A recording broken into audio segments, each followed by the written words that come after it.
Graça e paz, sou o pastor Jorge Stutz. Seja bem-vindo ao nosso canal. Nos apoie na divulgação do Evangelho do Reino. Se inscreva, curta, comente, compartilhe, ative o sininho e receba as notificações. Ouça, assista agora mais uma mensagem transformadora, em nome de Jesus.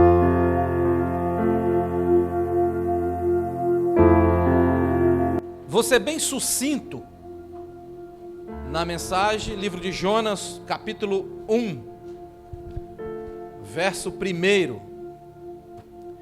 Diz assim a palavra do Senhor: Veio a palavra do Senhor a Jonas, filho de Amitai, dizendo: Levanta-te, vai à grande cidade de Nínive e clama contra ela, porque a sua malícia subiu até mim.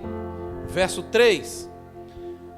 Mas Jonas levantou-se a fim de fugir de diante da face do Senhor para Tarsis. Desceu a Jope, onde achou um navio que ia para Tarsis. Te dou graças, Senhor. Fala à tua igreja, comunica a nós, ó Deus, a tua vontade, o teu desejo.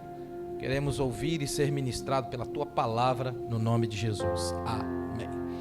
Queridos irmãos, o texto que ora acabamos de ler se inicia com a ordem de Deus. A ordem é essa: levanta-te e vai à grande cidade de Nínive. Dobre sua atenção. Essa é a ordem de Deus, e por causa dessa ordem divina, tantas coisas terríveis aconteceram. Em primeiro lugar, disse Deus a Jonas: levanta-te e vai à grande cidade de Nínive. Perfeito. O verso que lemos em seguida diz que Jonas se levantou, não para fazer o que Deus lhe ordenou a fazer, mas sim para fugir da presença de Deus. A ordem era se levantar para ir a Nínive. Jonas se levantou para fazer o contrário daquilo que Deus lhe tinha ordenado, para fugir da presença de Deus. Agora, coisa difícil é fugir da presença de Deus. Vou cavar mais um pouquinho. Coisa impossível é fugir da presença de Deus. Olha aí, você que me ouve, que há tempo tem fugido da presença ou da palavra ou do chamado de Deus. É duro para você tentar fugir da presença de Deus. Ele te acha, ele te encontra. Em algum lugar da vida, você que foge, você que faz o contrário, ele vai te achar. Uma frase que todos os cristãos, ou que muitos dos cristãos falam: eu não fui pelo amor, eu fui pela dor. Quem é que nunca ouviu falar isso? Então, realmente o que está acontecendo aqui é que Jonas faz exatamente aquilo que é contrário ao que Deus pede para ele fazer. Deus está dizendo: vai a Nínive. Ele se levanta, até se levanta, para fazer exatamente aquilo que o Senhor não mandou, para fazer exatamente aquilo que Deus não mandou fazer. Então, mergulhe comigo aqui. Se levantou para fugir da presença de Deus. Detalhe: em seguida, desceu a Jope. E aí você começa a analisar o declínio de Jonas. A partir do momento que ele disse não para Deus, como ele começa a descer. E assim, não tenha dúvida que é conosco também. Porque todas as vezes que fazemos ao contrário daquilo que Deus nos orienta a fazer, o nosso destino é esse: é descer, é sofrer, é chorar. Então ele vai pegar a rota do declínio. Ele até se levanta para fazer o mal, desce para Jope. Detalhe: quando chega em Jope, encontra um navio. É aí que está a questão. Olha, era tudo que ele precisava de um navio para fugir ou para tentar fugir da presença de Deus. A questão é, senhoras e senhores, é que quando um Jonas decide fugir da presença de Deus, quando um homem decide fazer ao contrário daquilo que Deus pede para fazer, sempre vai ter um navio, sempre vai ter uma pessoa. O diabo sempre vai preparar alguma coisa para aqueles que não querem fazer a vontade de Deus. Observe que o que ele precisava era o navio. Sempre vai acontecer isso. O inimigo vai levantar alguma situação para alguém que quer fugir de Deus, que quer desviar da fé, que quer fazer o contrário. Então estava lá o navio. E um detalhe, isso tudo por causa de uma ordem, de um comando de Deus. Vai a Nínive. Olha o que Deus está falando para Jonas. Vai a Nínive, porque em Nínive tem um povo que está pecando. E o pecado desse povo subiu a mim. Vai a Nínive. Sabe qual é a revolta de Jonas? É que Jonas não queria ver a bondade de Deus sobre o povo de Nínive.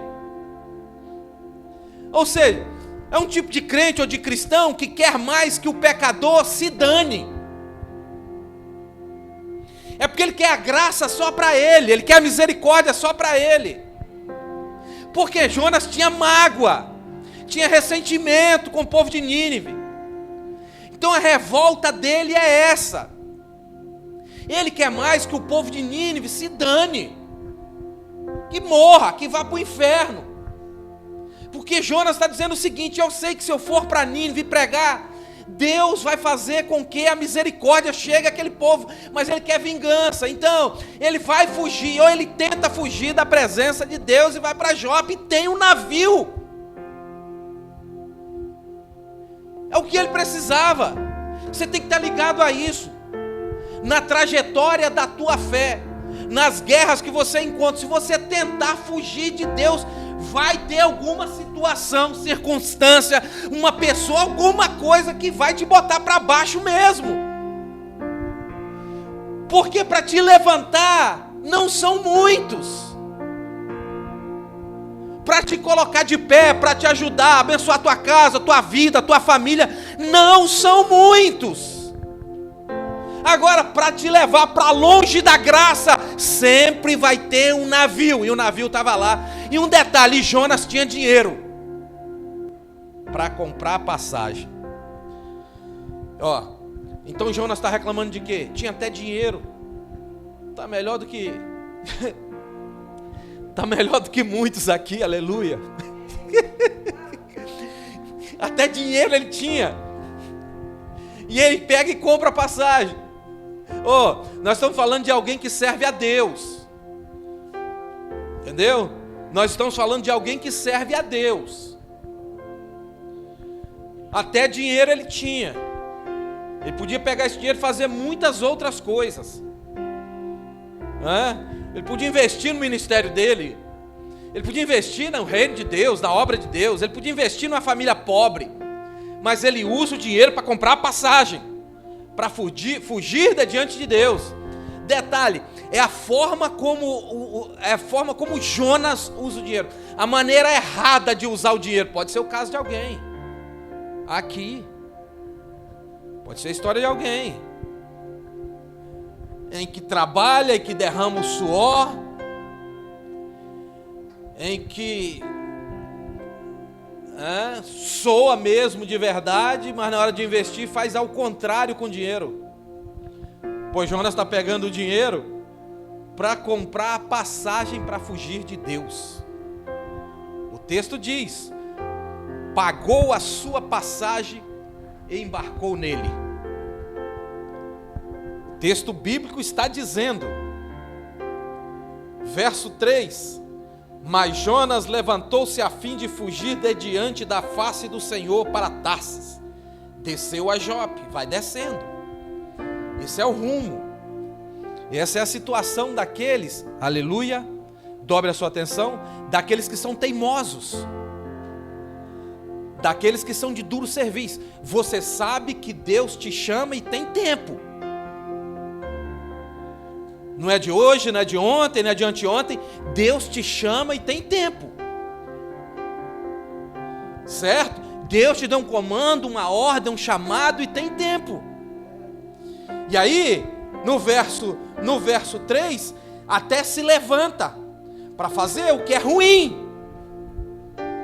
De pronto ele se levanta. Ei, olha aqui para mim, preste atenção. Note quantas vezes nós nos colocamos de pé, de prontidão, para fazer aquilo que é errado, para fazer aquilo que não agrada a Deus, ou que não tem nada a ver com o chamado que Deus tem na tua vida. Então, até se levanta, pagou a sua passagem, achou um navio que ia a Tarsis, pagou a sua passagem e embarcou nele, a fim de ir com eles para Tarsis, para longe da presença do Senhor. Olha o declínio, olha o caos espiritual. Olha a forma como o inimigo engana. Olha a forma de como o homem de Deus fica cego.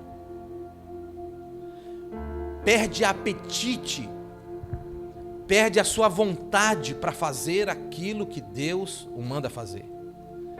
Perde a graça, perde o prazer, não tem fome para as coisas de Deus.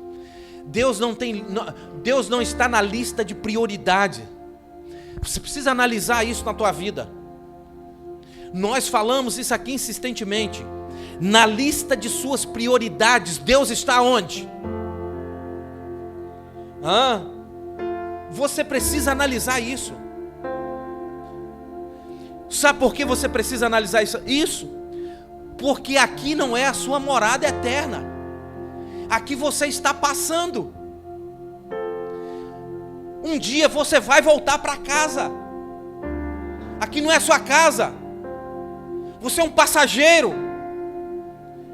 E tomara que não seja um passageiro da agonia, mas sim um passageiro abençoado.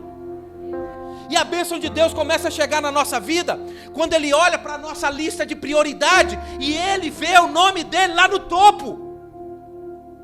O que é que você prioriza mais? Seu emprego? Seu carro? Seu dinheiro? Seu marido, sua esposa, seu filho? Aonde Deus está na sua lista de prioridade? Perde a prioridade. Por isso que Jonas muda a rota. Por isso que Jonas tenta abandonar Deus, largar Deus, porque na prioridade, na lista de prioridade, Deus já não é o número 1. Você tem que analisar isso.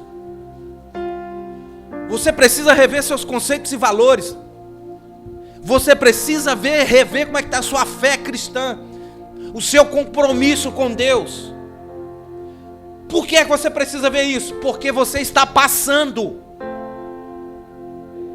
Você está passando. E muitos dos que me ouvem têm muito mais passado do que futuro. É só você olhar a sua idade aí, ó. Quantos anos você tem? E você vai ver, você vai descobrir se você tem muito mais passado do que futuro. Então chegou o tempo de se alinhar. Chegou o tempo de se arrepender, de mudar de vida radicalmente, porque o mundo não te cabe mais.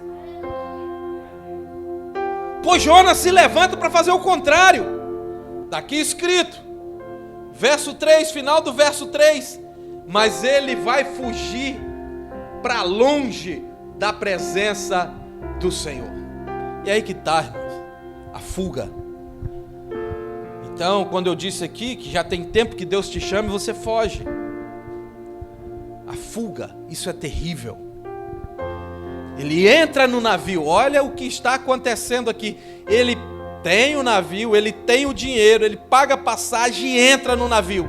Mas o Senhor mandou ao mar um grande vento e fez no mar uma grande tempestade. Perceba isso, grande vento e grande tempestade. Olha o que está acontecendo aqui. E o navio estava ao ponto de se despedaçar. Ei! grande vento e grande tempestade.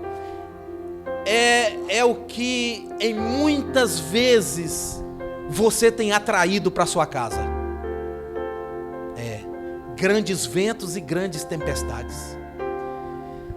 É o que temos atraído para nossa casa em muitas situações.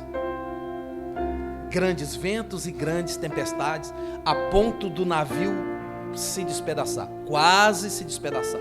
Aí você analisa comigo o seguinte: tudo isso por causa de um chamado, de uma ordem de Deus. Aí você analisa o seguinte: Jonas, que era para levar luz. Jonas é aquele que era para levar paz. É aquele que era para levar a mensagem.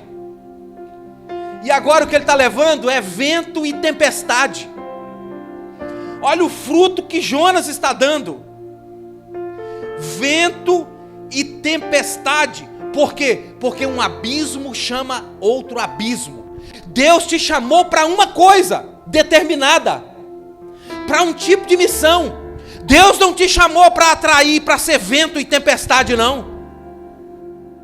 Deus não te chamou para ser problema, para ser contenda, para ser trevas, para ser desgraça. Deus te chamou para luz e para ser luz. É isso. Então o efeito causado por Jonas é contrário. Ao invés dele levar paz, dele levar luz, ele leva desgraça. Então precisamos estar atentos à nossa posição enquanto nós estamos aqui na terra. Como é a sua casa? É um pedaço do céu? Ou é um navio de Jonas? Ou um navio que Jonas embarcou? Jonas é um corpo estranho no navio. Ele é um problema. Ele é um problema. Porque está tudo bem no navio. São marinheiros que conhecem a rota. São profissionais do mar. Está tudo bem. Mas Jonas chegou. Você precisa entender que nós estamos falando de um profeta. Nós não estamos falando de um ímpio miserável, não. Nós estamos falando de um profeta. Estava tudo bem no navio, mas Jonas chegou. Será que tem gente que serve a Deus assim? Que está tudo bem até ele chegar? Até ela chegar? Será que tem alguém que se posiciona assim? Que o navio está uma paz. Mas quando ele chega, quando ela chega, é vento e tempestade. E tem um detalhe: a ponto do navio se despedaçar. Você leva o quê? Você leva paz ou vento e tempestade? Nós precisamos rever isso aí. Quando ele entra no navio, que estava tudo organizado, virou uma bagunça. Por quê? Porque nós estamos falando de alguém que está fora da posição, do posicionamento divino. Nós estamos falando de alguém que está fora da linha, que está fora da bênção. E Deus nos chamou para ser bênção. Quanta gente aí fora aí matando, roubando, traficando, que há um tempo atrás eram servos de Deus, ou que Deus tem um chamado maravilhoso, mas é alguém teimoso,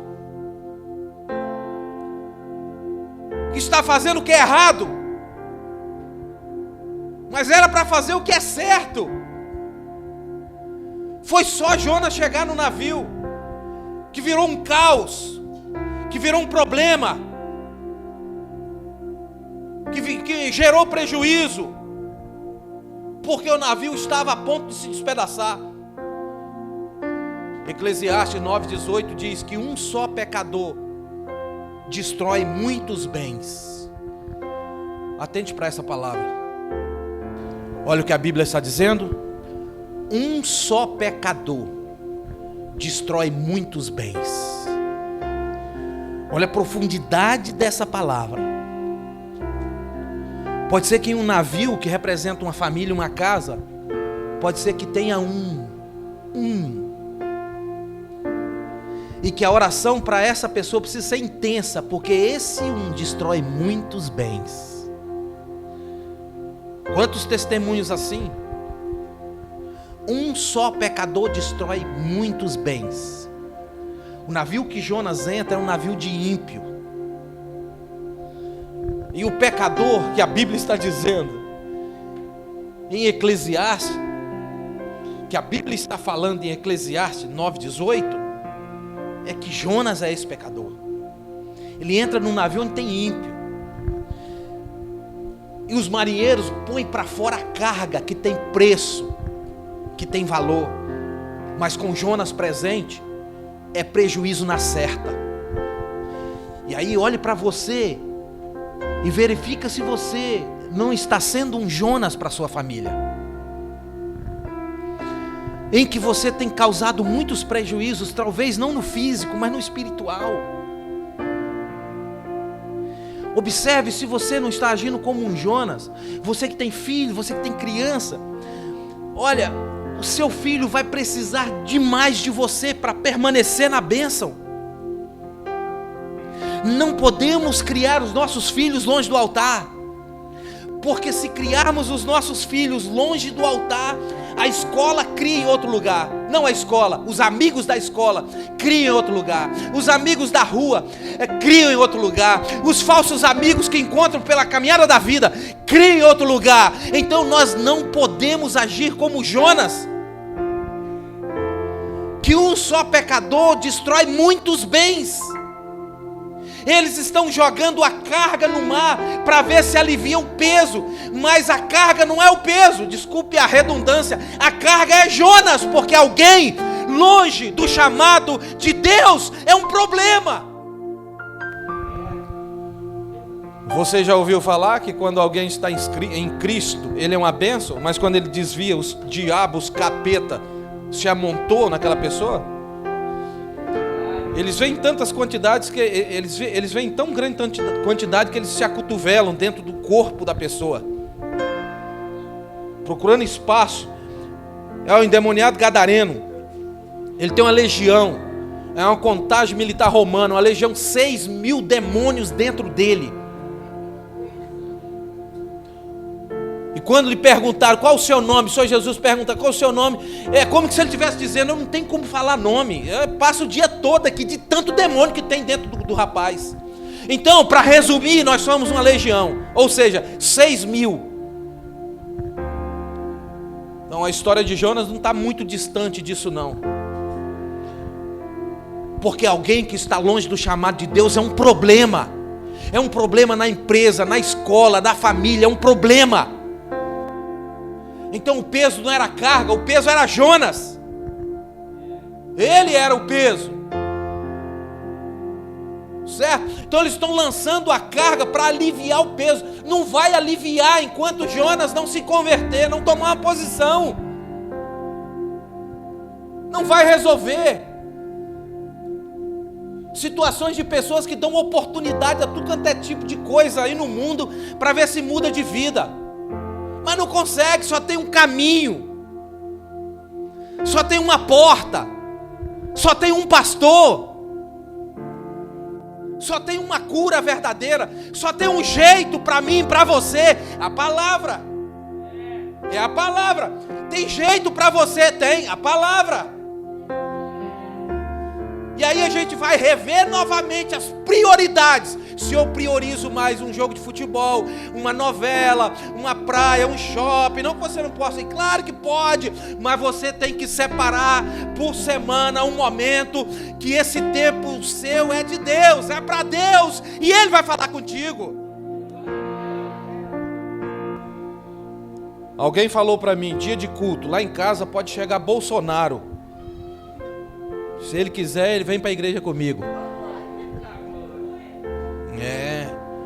Deus é prioridade. Entendeu?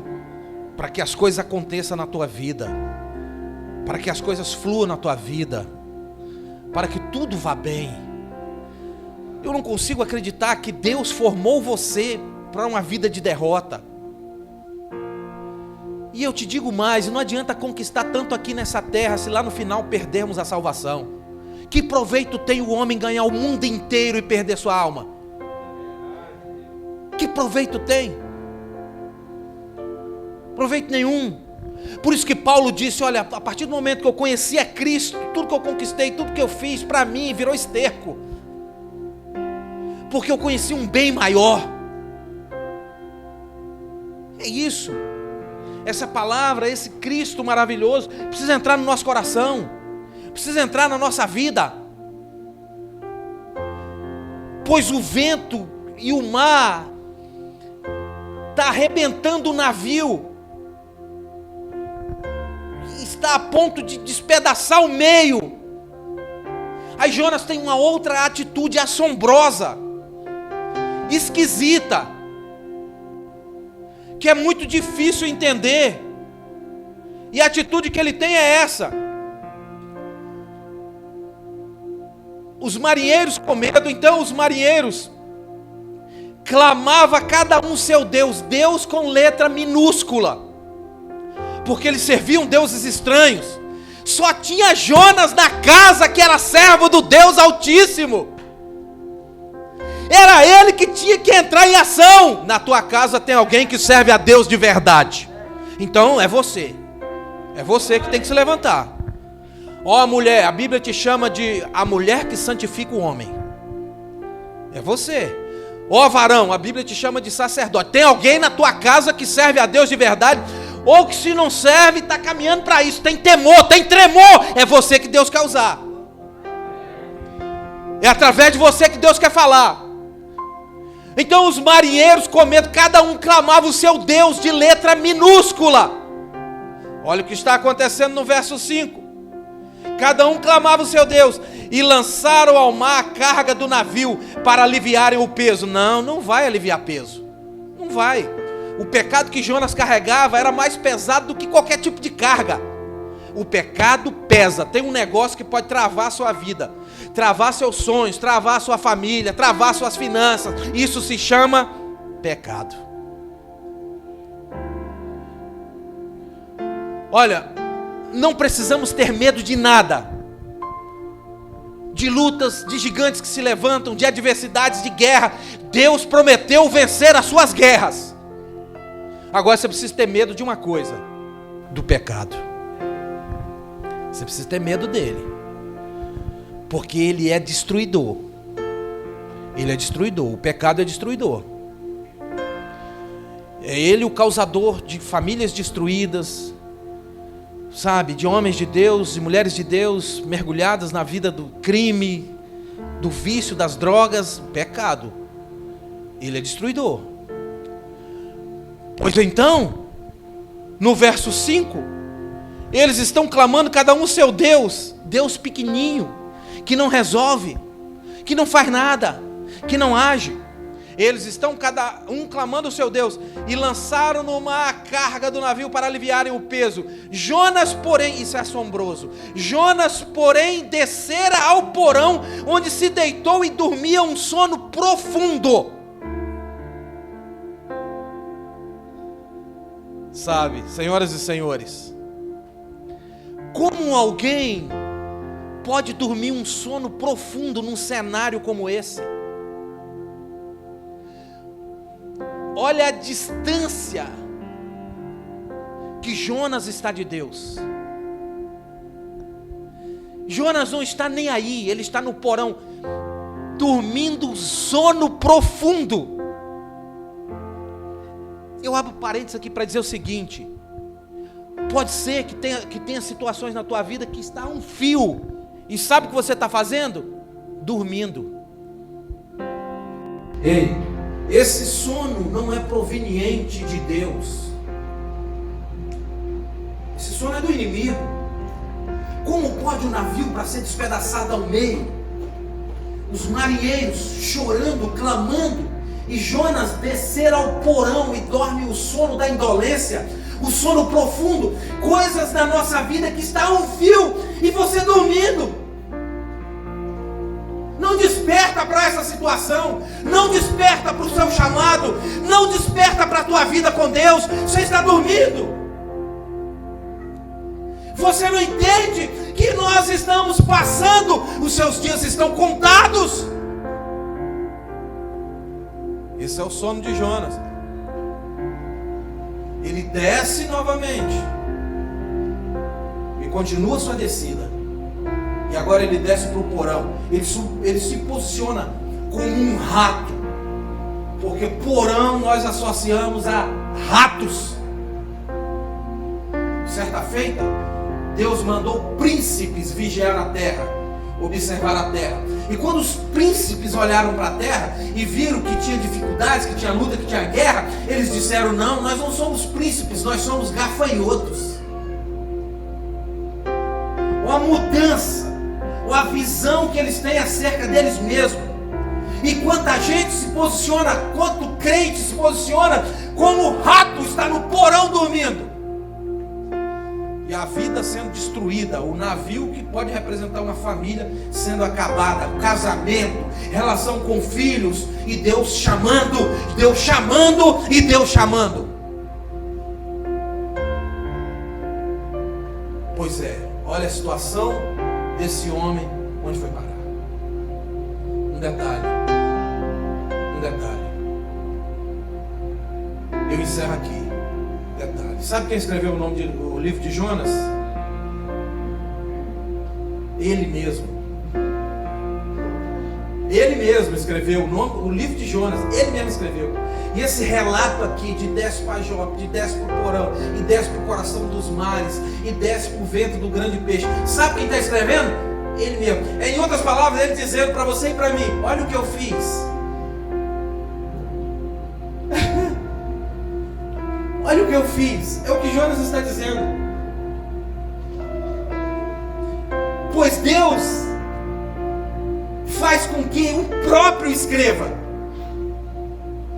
Porque escrevendo, aleluia, porque escrevendo você medita, você pensa, você mergulha ali, você está escrevendo. Então Deus faz com que Ele mesmo escreva. E é como se Jonas estivesse dizendo: olha o que eu fiz. Para que caia em si e mude de vida. Deus te chama, Deus te quer, Deus te chama, Deus te ama. Essa é a palavra ao seu coração. Aplauda.